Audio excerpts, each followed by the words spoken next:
Above Festive Road, which is very ordinary and happy, clouds were drifting gently.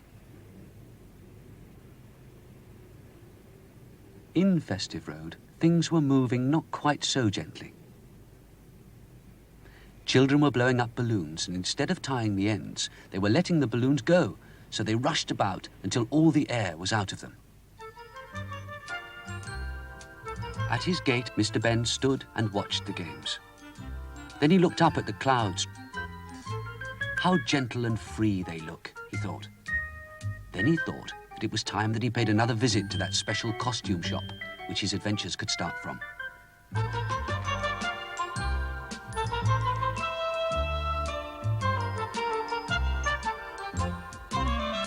He started to look around the shop when, as if by magic, the shopkeeper appeared. "Good morning, sir," he said. "How nice to see you again. What would you like to try on today?" "What about this one?" said Mr. Benn. "Good," said the man. "See if it fits." And he looked towards the door of the fitting room in the corner of the shop. In the little room, Mr. Benn soon changed from his clothes into the other outfit.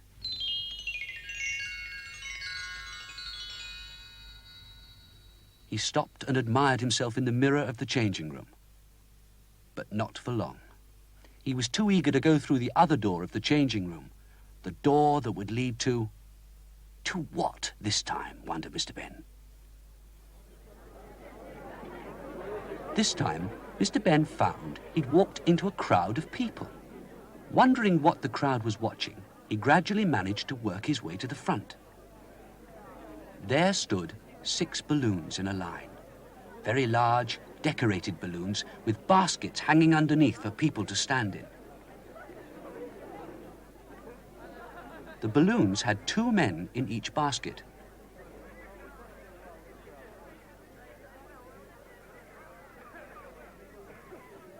But the one nearest to Mr. Benn had just one young man. So he asked the young man what was happening. "It's a balloon race," said the young man. "We're all going to race to the next town. I would love to win, but it's very difficult against a cheat."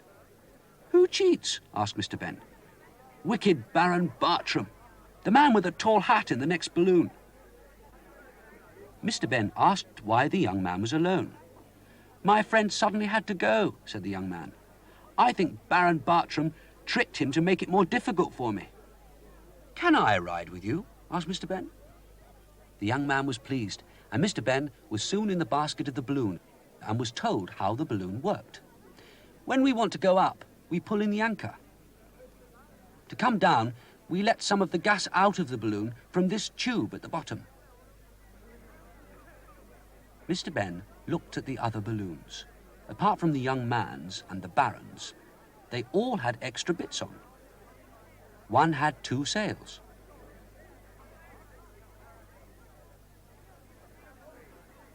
The next had oars to row in the air. The third had a large kite to pull it.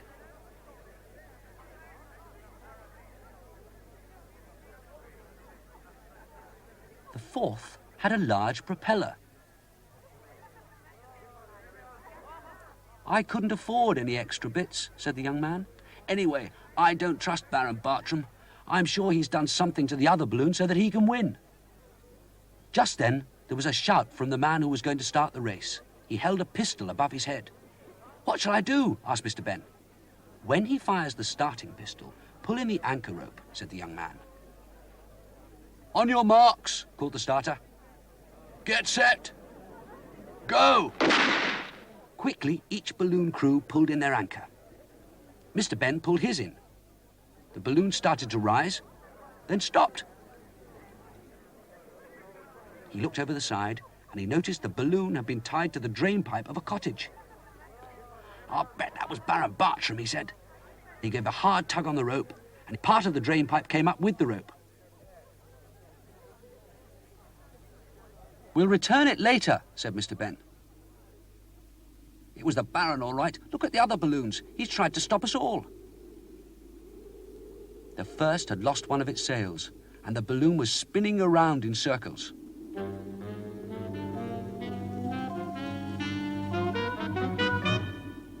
On the second, Baron Bartram must have covered the oars with birdseed. The oars were lined with birds, so many that the balloon was weighed down by them. The kite was pulling the next one more up than along, and the balloon was vanishing into the clouds. On the fourth, Bartram must have turned the propeller back to front. The balloon shot off at speed, but in the wrong direction. Baron Bartram, grinning and waving, was drifting on his way. He became a bit annoyed when he saw that the young man was not so far behind as he'd expected him to be. The two balloons drifted on. The crowds were left behind, and they passed over open country. Slowly, they caught up Baron Bartram's balloon, and then passed it.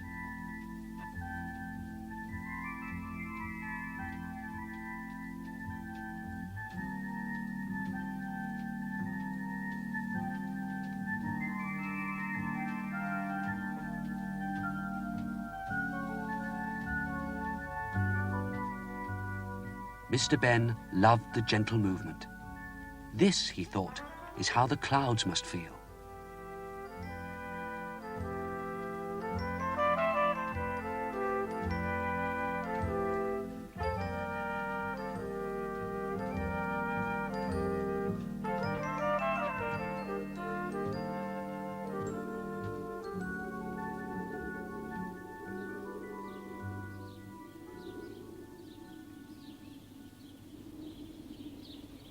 They passed over a small wood, and then noticed that as Bartram was about to cross it, he lowered a rope. The man with Bartram raised a horn to his mouth and gave a blast on it. From out of the woods galloped a horse and rider. The rider grabbed the end of the rope and tied it to the saddle. Once the rope was fixed, the horse galloped off, pulling the balloon at a much faster pace. The young man and Mr. Benn had gone well ahead, but now they were being caught up again.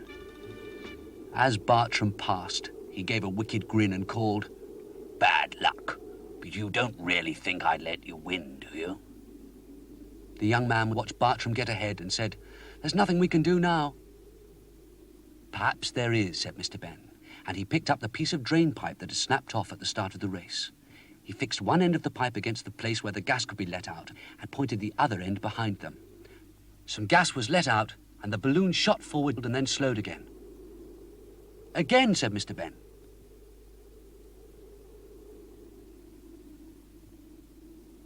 "The only thing is," said the young man, "as the gas is let out, we will go down as well as along. We've nearly caught them. Keep trying."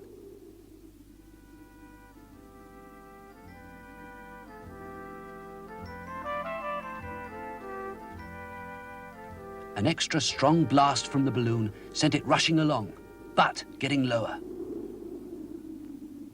They shot past the Baron and gave the horse a fright.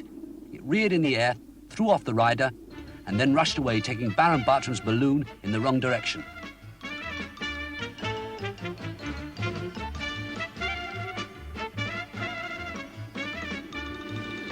Their troubles were over. The balloon was quite low, but it drifted along just above the trees.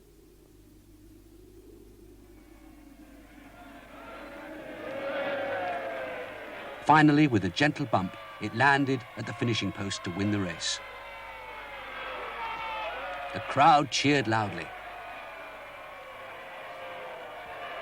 The mayor presented the young man with a gold cup and the prize money. And then he looked for the medal for Mr. Benn for helping. "I must have left it inside," he said. A man suddenly appeared beside Mr. Benn. I'll take you inside to get it. This way, sir. Mr. Benn stepped through the door and at once recognized the changing room of the shop. There were his own clothes. He took a last look at himself in the mirror and changed.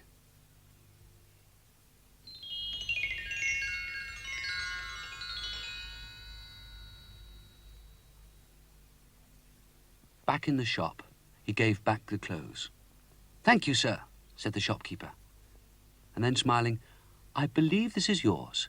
And he held out a medal to Mr. Benn. Mr. Benn was delighted.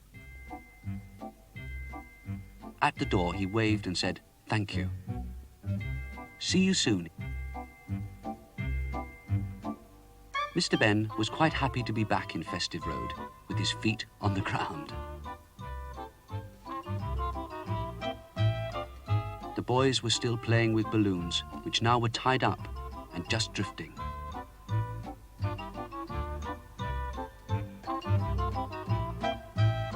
At his door, Mr. Benn took another look at the medal.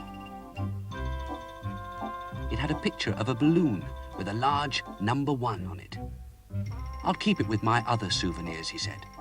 "It'll help me remember."